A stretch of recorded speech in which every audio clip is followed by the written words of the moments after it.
Hi, you're listening to The Sociology Show, a podcast about absolutely anything to do with the wonderful world of sociology. Whether you're a teacher, a lecturer, a student, or just taking a passing interest, this podcast will look at a range of issues from social class, ethnicity, gender, sexuality, religion, crime, education, and anything else that sociology has to offer. My name is Matthew Wilkin, and in each episode I will speak to someone working in the field of sociology and let them explain all about their own interests, their research and their experiences. So put your earphones in, turn the volume up, and let's be sociology geeks together, eh? Hello, and thank you for listening to the Sociology Show podcast. Before we get started today, thank you to all of those that have written to the show or asked for requests of people that you'd like to hear interview. And thank you for those people that have subscribed to the show as well. So I'm just going to ask for a request, and that is if you do subscribe to the show and you're prompted to give it a rating, please give me a good rating. Basically, the more ratings I get, the further up the sociology charts I can get, and the more of these I can make. So if you do have an opportunity to give it a 5-star review and write a little comment, it would be much appreciated. And so my guest for this episode was Professor Carolyn Jackson. Carolyn is probably best known for her 2006 publication, Lads and Ladettes in School, Gender and a Fear of Failure. And we talked about that piece of research in the first part of the pod. And in the second part of the pod, we looked at her more recent research, her book that was released this year, on lad culture in higher education, sexism, sexual harassment and violence. This is a really fascinating piece of research, and really highlights just some of the ideas to do with the misogyny that still exist, not just lower down in schools, but onto higher education as well. So I hope you enjoy this one. Let's go into the interview. Thank you very much for taking the time to talk to the podcast. Would you like to introduce yourself, please? Yeah, I'm Carolyn Jackson. I'm a Professor of Gender and Education at Lancaster University in the Department of Educational Research. Within that department, there are a number of different centres, and I'm based mainly in the Centre for Social Justice and Wellbeing in Education. I think it's worth also just saying a little bit about the kind of teaching that I do there, because whilst this is mainly about research, actually my research and my writing is so much informed by students and the students I work with. So at the moment, our department is a postgraduate department, and we have MA students and PhD students on our programmes for social justice and education, and they're spread all around the world because they're online programmes, so that we get such a rich input from our students who are working in different spheres in education and social justice and doing a PhD with us part-time. So it's such a lovely community of students that feed us as much as I hope we feed them. Great. And what's your background in sociology, Carolyn? Where did it all start for you? It started at A-level. So I was doing science A-level, so mixed biology and chemistry, with a view to going on to do biology at university.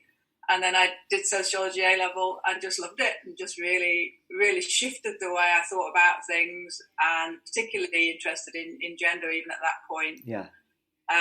So then decided to do actually psychology at university, but I did sociology as well in the first year, and then as a minor.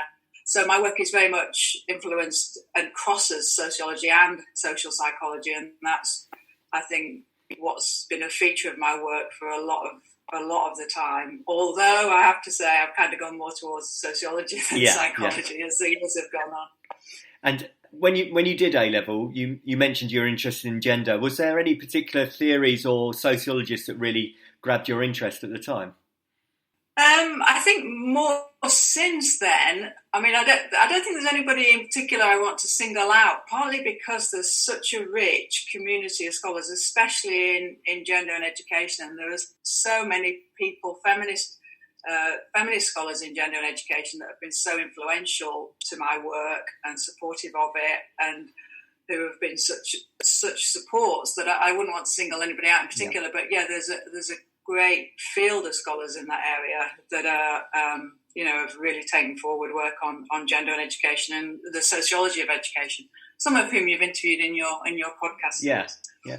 And let's get into your own research then. Probably best known for Lads and Ladettes. When that was 2006, that sort of period of time. Yeah, it was published in 2006. It drew on two projects. That one was 2002, one was 2003-04. So there was a huge database underpinning that book. Interviews with 200 students and questionnaires with around 1,000 students.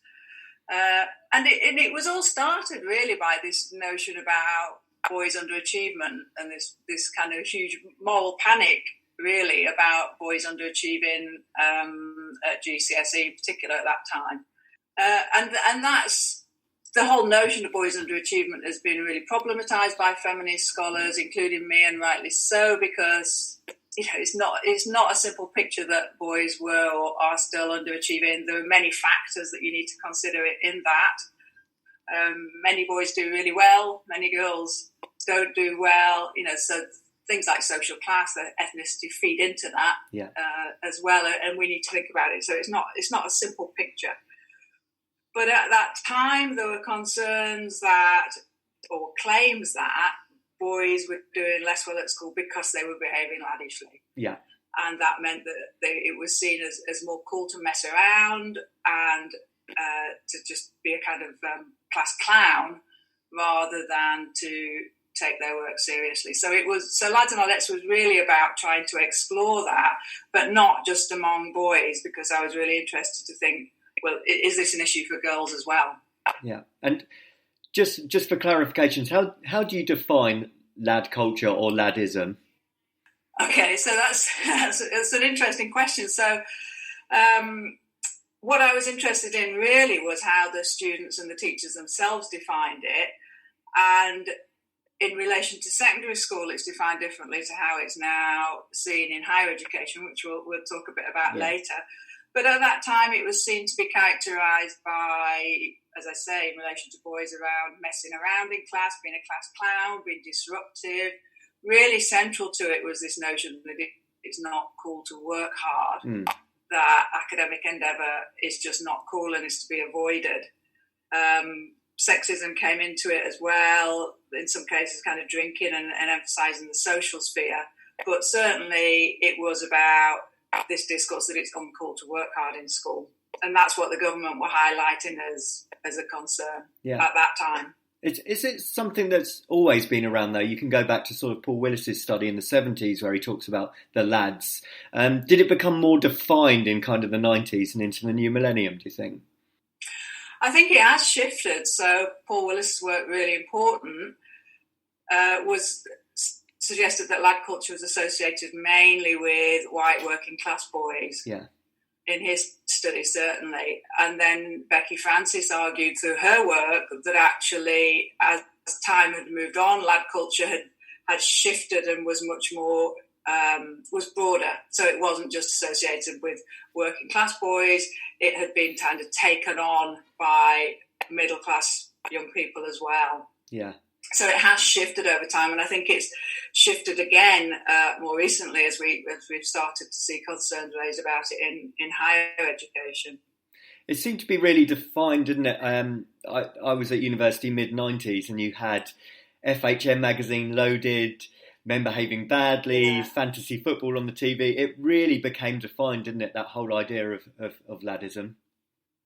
Yeah, absolutely, and those magazines that you pointed to were kind of seemed to be at the centre. It was this huge big shift into as you say, men behaving badly, the kind of sexism, the drinking, the sense of men out to have fun, and it was seen some people have argued it's a reaction against the kind of new man who was much more attuned to feminism, and it was kind of a reaction against that in terms of men being sexist, misogynist, hedonistic, shaking off the responsibilities that were associated with the new man, I suppose. And as your research said, is this quite a British thing, or certainly a westernised thing? I don't think it is, in some senses. So in relation to higher education, if we just switch to that for a second, some of the concerns about lad culture in higher education are about men being sexist, about a drinking culture, about them being racist, homophobic, strong associations with sport. So many of those things are not specific to UK students or UK men at all. So if you look at the American jock culture, for example, strong links with that. And I think one of the problems with the term lad culture is that it's the term lad culture is UK specific, and in using that term, sometimes I think it hinders the comparisons across different national contexts, because many of the features of lad culture you find elsewhere, but you wouldn't associate it with that term.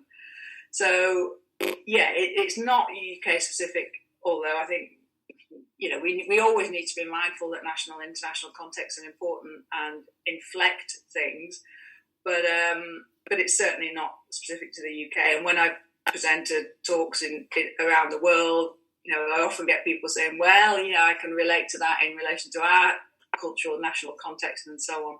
Yeah, I suppose frat boys or a term like that might be more Americanised. Absolutely. Yeah. The frat culture, jock culture, all that kind of particular links with the United States, I think. Yeah.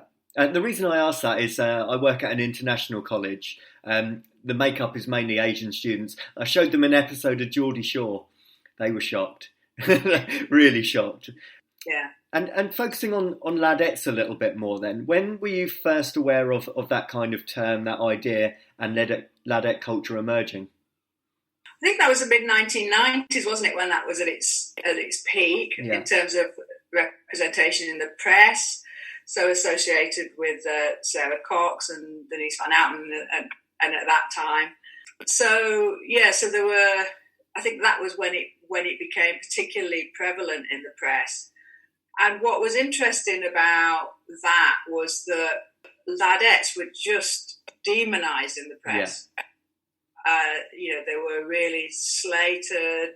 They were blamed for all sorts of things, around health, around declining moral standards, and just whatever. Portraits in the press were almost entirely negative. And this was one of the things with the work I did in the secondary schools. So, and in university, but if we focus on secondary schools, so there, lads were seen to be disruptive. They were seen to be a nuisance by some teachers, but lads could also be seen by teachers as being lovable rogues. Yeah. Whereas the girls that were seen to be ladettes, there was nothing positive about them in the eyes of the teacher. Mm. They were just seen to be trouble, very different from boys. There were lots of gender double standards at play, which has been a feature of the work that we've done in secondary schools and in higher education contexts. That some of the behaviours that boys do are seen to be a bit of a nuisance, but it's boys being boys. When girls perform similar kinds of behaviours, then it's seen to be really problematic. Yeah. Is there an argument to say, though, that ladettism is kind of a celebration that females have got more independence, that they can act like the boys and they can go out and drink and smoke? And is there any arguments to say that it could be seen as liberation rather than as a negative thing? I think there are. Yeah, you could argue that, and some people have, but I don't think it's actually reflected in the experiences of girls and women. So if we take, for example, the discourses about higher education, so some of the staff we interviewed, so this was a project that looked at lad culture in higher education context, and I did work on this with Vanita Sundaram at York, and we interviewed staff across 6 universities about what they saw as lad culture, who was performing it, where they saw it, and so on. And some of the staff, although it was much more associated with men and masculinity, some people were saying, women can do it too. They're just as bad, if not worse than men. But actually, when you looked at what was defining lad culture for men and women, there were different things. So for men, it was associated with sexism, racism, homophobia, violence in some cases, really really problematic things. For women, it was just almost associated exclusively with going out and drinking. Yeah. So the kind of really problematic elements of it, the sexism, racism, violence and so on, weren't there for women, and yet women were often judged more harshly than the men were for these so-called laddish behaviours. But to come back to your question, the notion that women can now go out and they can drink and they can do the same things as men, and actually they're trying to ape men, which is copy men, which is a strong discourse in the press representation of ladettes, just isn't borne out by the research at all. So women have to tread a really careful line when they go out drinking, whereas for men, it's, the more you can drink, if you can hold your drink, the better. It's seen as a badge of honour. For women, still going out and getting drunk is seen as being a problem. Women that get drunk are often cast in a really negative and derogatory way. Women also have many more concerns when they go out and drink about their safety as well. So it's not the case. The research suggests it's certainly not the case that women can go out and drink and be judged in the same way as men, because those double standards are really at play there. Yeah. So, you could argue there's some sense of a celebratory discourse around women about drinking, for example, but that's not the lived experience of most women. Yeah. And in terms of the whys, I know your 2006 book is, the full title is Fear of Failure. Is this a way of masking educational failure or not engaging in education? Why do you think it actually comes about in schools? So that's a good question. And this is where what I said earlier about bringing together social psychology and sociology was really important.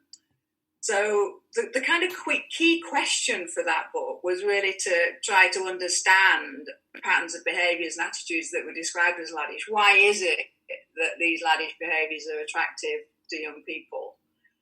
And the kind of work that had been done before mine, that had looked at mainly about gender, said, well, it's because academic endeavour, working hard, is associated with femininity, not masculinity.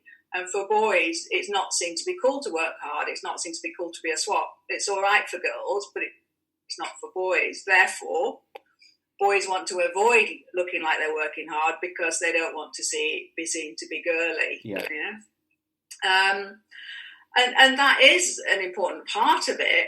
But the problem is that actually, when you do the interviews with girls, it's not cool to be seen to work hard for girls either. Right. The associations with being a swot are a problem for girls in the same kinds of ways that they are for boys. So this notion that young people try and avoid looking like a swot because it's uncool, is there for girls and boys. And so it struck me that it's not quite so straightforward. It can't just be associated with masculinity if girls have this issue as well. So I thought we need to look beyond this. Clearly, social motives in terms of looking cool and being popular, or avoiding being unpopular, I think that's important as well. Not everybody, not all young people are concerned about being popular or driven by that. But most people want to avoid being unpopular, because in school, if you're unpopular, you like to get picked on, marginalised, and so on. So that is a factor, but there are other factors as well. So fear of social failure, being unpopular, is one, but fear of academic failure also comes into it, and this is where the social psychology comes in about what are young people's motives for working hard or not in school. And so you'll know that in schools there's a lot of pressure to be successful, to do well. Getting good grades is really important in terms of future careers and prospects and so on. And all the young people that I interviewed said that it was important to do well. They valued doing well in school. They wanted to get good grades. There was none of them had this notion that it wasn't important, that they didn't want to do well. But many of them were actually fearful of being seen as academic failures. So, none of them wanted to look stupid. And, the kind of testing, the grading, the ways in which performance was made very visible in school context, in some cases made them want to kind of hide their work and effort. Yeah. Because if you hide your work and effort and you don't do it very well, you can attribute it to a lack of effort rather than because you're stupid. That makes sense. Yeah, it does. Yeah, I interviewed Matt Pinkett and Mark Roberts last week, who wrote a book, Boys Don't Try, and they said exactly the same thing. That actually there was some students doing homework in private, so they didn't admit that they were actually doing their work, which sounds unbelievable, but obviously it exists. Absolutely, and that was a really cool finding to the work that I did. That girls and boys would go to great lengths to hide the work they did because they just didn't want other people to see how much they did. And there's kind of a win-win in that as well, because if you can do it but you can hide it, you look cool. But then also, if you achieve well, you kind of come across as an effortless achiever. So, you just do well by virtue of being a genius rather than having to work hard. So there are lots of attractions to hiding the amount of work that you do, in terms of you're more likely to be seen to be cool in school. But also, you've got an inbuilt excuse if you don't do very well because you didn't try rather than because you're not competent or not clever. Yeah, defense mechanism really, isn't it? Absolutely. So those two factors, when you bring those factors together and think about it in terms of the kind of social and the academic, then you can see why this discourse about it being uncool to work hard is really attractive for young people. And it's one that we need to challenge, really. And I think, the way I tried to theorise it in Lads and Ladettes was both in terms of gender, but also in terms of how much competition there is in school, and trying to reduce fears of failure by reducing competition, by reducing social comparisons with each other, and so on. Thanks, Carolyn. We're going to end part 1 there, and in part 2 we're going to come back and talk more about your more recent research about lad culture in higher education. Welcome back. I'm talking to Professor Carolyn Jackson, talking about ladism and lad culture. Carolyn, I wanted to talk more about your more recent research, lad culture in higher education. Do you want to tell us a bit more about that, please? Yes, sure. So when I started out, as I talked about already, the concern initially was about ladism and lad culture in secondary schools. And then it shifted pretty quickly into concerns about ladism in higher education. So I got invited, somebody contacted me and said, look, I've read your work on secondary schools. Now I'm finding that there are similar things going on in my classes at university. Can you come and do some research there? So I did that with Steve Dempster. But more recently, I've done work with Denise Sunderland, which has been looking at lad culture in university context with a focus mainly on kind of the sexism, sexual harassment and violence. And is the research, again, mainly UK and US based? Is that right? Yeah, so we've just published a book called Lad Culture in Higher Education, Sexism, Sexual Harassment and Violence, and that focused on English universities. So we did interviews with staff in 6 universities in England, and they were different kinds of universities. So we wanted to get a real mix in terms of student intake, geography, whether they were campus or non-campus. And the reason that we focused on staff perspectives is that the work that had been done already had focused entirely on students, so how students saw lad culture and what they saw the impacts has been. We wanted to see what staff thought about lad culture, because at the end of the day, universities have a responsibility to try and challenge lad culture. And of course, that's linked, the student unions have driven a lot of that work, but it shouldn't just be left to student unions. Institutions themselves need to understand what's going on and tackle it. So we wanted to see whether staff thought it was a problem, whether institutions were doing anything to challenge it already, and what more could be done by institutions to do that. And how does lad culture in higher education manifest itself? How is it different to secondary or college age? Yeah, so as I said, the focus in secondary schools was about this discourse about it being uncool to learn, and that really wasn't the focus in the higher education context.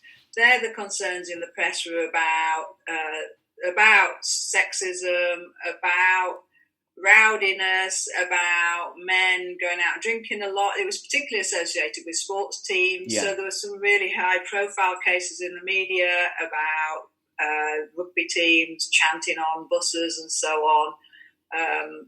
Other kinds of things about chanting about, well, there's one case at Nottingham where there was chanting about digging up a corpse and having sex with it. So there were some really high-profile cases that hit the press that caused concern. So the staff that we interviewed had, again, saw lad culture in terms of sexism, to a lesser degree racism, homophobia, associated it with sport, about having a laugh, very much associated it with social context. And we've questioned that and said, actually, some of the laddism is also occurring in academic class teaching and learning contexts as well.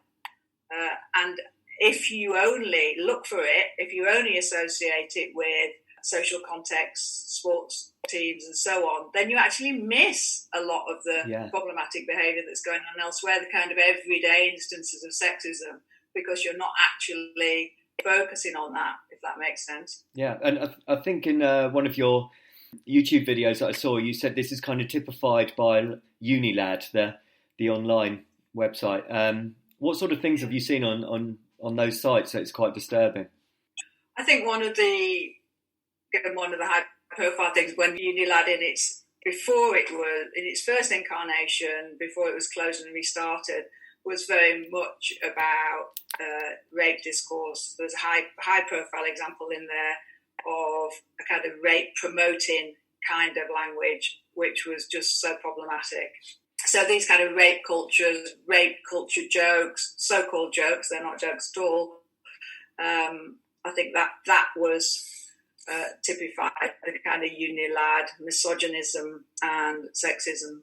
And is it kind of restricted to lad culture, or is it still existing within ladettism as well? So the lad culture in universities was predominantly linked to men masculinities, although some staff said, well, women can do it as well. So there were two kind of discourses really around lad culture, and I think it's very much influenced by the way in which it's been presented in the press, and it makes it less visible. So people either, both really, conceptualised lad culture as something that was very broad, so anybody could do it, men and women. It wasn't particularly specific to any particular groups. It was about messing around, it was about joking, it was about going out and drinking and so on. So there was that very broad conceptualisation, and there was a very narrow conceptualisation that presented lad culture as being associated with a few bad apples. Yeah. And this is where the extreme examples come in, that it's about rape and sexual violence, but actually that's just a few monster men that do that, rather than it being about a culture. So both of those ways of seeing it are a problem, because it actually hides the extent of it, and it kind of masks who is actually performing it, really. Because it's not about a few bad apples, it's about a culture, a gendered culture that supports and reinforces the sexism, misogyny of lad culture.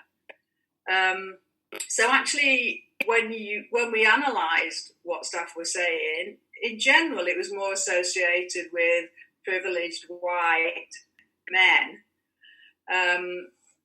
men who were presenting as entitled, who were sometimes associated with rugby union and so on, but they're very much about performances of privileged white men. It was far less associated with BAME groups, but it was heterosexual white privileged men predominantly who were seen to be performing this, and who thought they could get away with it.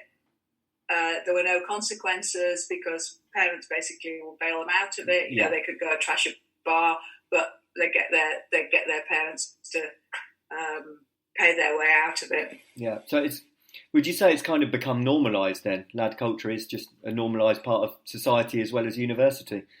Yes, so the sexual harassment that was associated with it, and that was a strong feature of it, was certainly normalised. So, and again, this is another thing there are lots of things that make lad culture less visible in universities to staff, and the normalisation of it was one of them. So I remember really vividly interviewing one member of staff who had recently been a student. She worked in the student union. And she was saying, sexual harassment when you go on a night out is so common that, because I'd asked her if she'd think to report it, and she was saying, well, what would I report? There'd be 9 or 10 instances on a night out. Right. What would I report? Who would I report it to? It's just so prevalent that I wouldn't even think to report it. And that's one of the things, it's normalised. That's one of the things that makes it less visible, because it's just there. Universities don't always hear about it because it is normalised. Universities often only hear about the high-profile cases, and also because, as I said earlier, because it's associated with social spaces, there's less attention to the ways that sexism and sexual harassment are also taking place in teaching and learning contexts, and there were quite a few examples of that in our research as well. So we really need to expose the lad culture, the sexual harassment and violence that's going on in all these different spaces in the university context. Yeah, I asked a female friend, had she ever experienced harassment, or her and her friend. She said she doesn't know a female who hasn't. But what I found really, really interesting was the attitude is often quite ignore it. If there is a comment or someone tries to pinch her bum, just ignore it because it's so common and so prevalent. Yeah, and I think women find ways to mitigate, don't they, to try to keep safe. So you don't always know, if you turn around and challenge a man, the impact, the response that you're going to get. So I think there are all sorts of factors that mean that, it becomes normalised. And I think one of the things that's really important to flag about the work that we did on lad culture and higher education, was the ways in which, the kind of really depressing ways in which it was explained. So most of the staff explained it in a kind of gender blind way. Yeah. So they'd say, well, it's just about boys being boys. They don't really mean it. It's about immaturity. It's about freedom when they get to university. And kind of trivialised it and minimised it in many ways. So the kind of contradictory discourses, in the sense of, well, it's boys being boys, which associates it with men and something kind of essentialist. On the other hand, they don't really mean it. They're not like that. It's just trying to fit in. They're not like that when they're not in groups. Kind of suggests that it's not about gender. But in all cases, these kind of explanations tended to take the responsibility away from the men themselves. Yeah. So what we've argued, Vanita and I have argued in the book, is that, we really need to understand the gender norms and expectations that are underpinning these kinds of behaviours. We can't do an analysis that ignores gender, because gender is so central to it. The underpinning gender inequalities are crucial. If we're going to tackle it, then we need to understand those. We need to see it in a gendered way, not just to kind of say, well, it's just about the freedom of university, it's just about having fun, and none of it's meant, in a bad way. Yeah, and talking of that, let's try and take a more positive spin on it.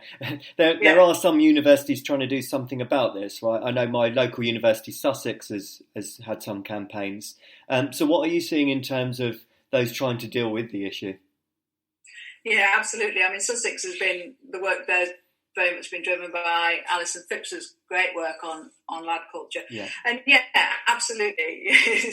The positive spins are that there's a lot of work being done, a lot of it driven by the student unions to try and tackle it. And it's also important to say, of course, that not all men are laddish. Yeah. that laddism can be a problem for men as well as women. Yeah.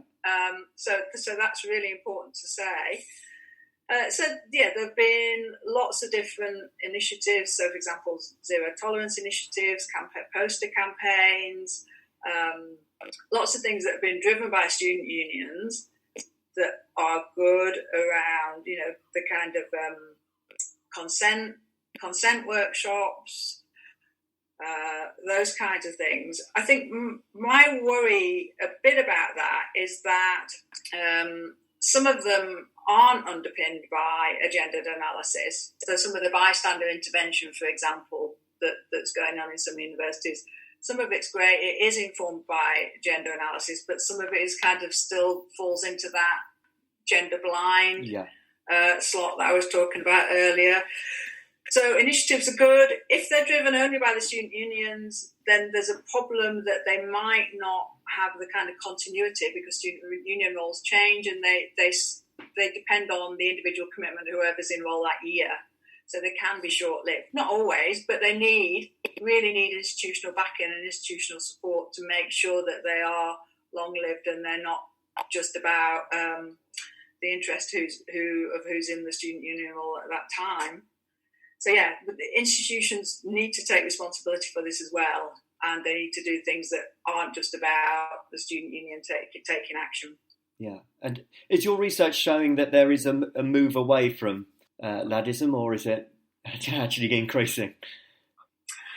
I don't think we can say based on what we've done. Yeah. So ours was just a kind of snapshot at one point in time.